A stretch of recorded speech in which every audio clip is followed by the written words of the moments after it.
উনি মুখ্যমন্ত্রী, উনি পুলিশ মন্ত্রী, অথচ এই রাজ্যে প্রতিদিন গণধর্ষণের ঘটনা ঘটছে। গণধর্ষিত হবার পরে খুন হয়ে গেছে।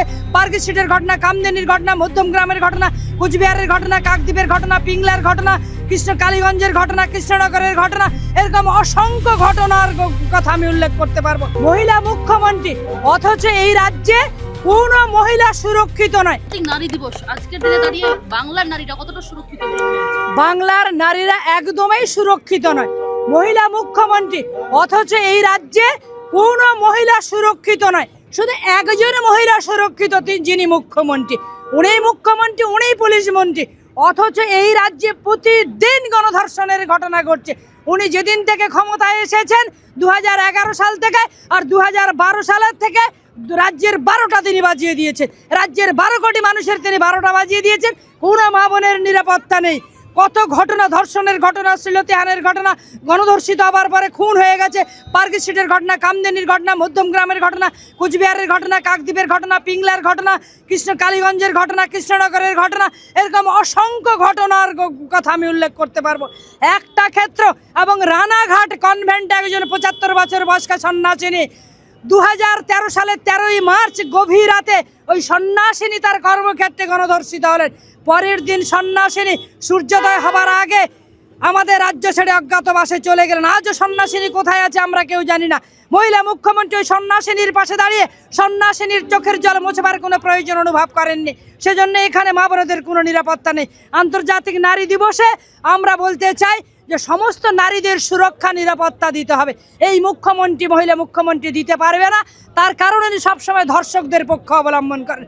ধর্ষকদের পক্ষ অবলম্বন করে দৃষ্টান্তমূলক শাস্তি তো হয় না দুষ্কৃতীদের, ধর্ষকদের, উপরন্তু তিনি ধর্ষিতার চরিত্রের দিকে আঙুল তোলেন। বলে ধর্ষিতা কার সঙ্গে বাড়ি থেকে বেরিয়েছিল, রাতে বেরিয়েছিল না দিনে বেরিয়েছিল, ধর্ষিতার বয়স কত, উনি কি জিন্স পরেছিলেন না প্যান্ট পরেছিলেন না শাড়ি পরেছিলেন না চুড়িদার পরেছিলেন, এই কথাগুলো মুখ্যমন্ত্রী স্বয়ং বলছে।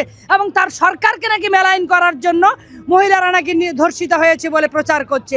একজন ন্যাক্কারজনক এই মুখ্যমন্ত্রীর এই কথাবার্তার জন্য, এবং মুখ্যমন্ত্রী যে মা বোনদের নিরাপত্তা দিতে পারছেন না, তার জন্য মুখ্যমন্ত্রীকে অবিলম্বে সরে যেতে হবে।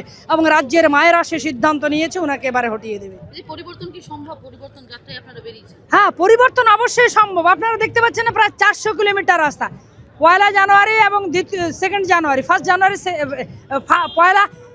পয়লা মার্চ, ভুল বললাম, পয়লা মার্চ এবং 2 মার্চ এই পরিবর্তন যাত্রা শুরু হয়েছিল, আপনারা জানেন, 5টা জায়গা থেকে।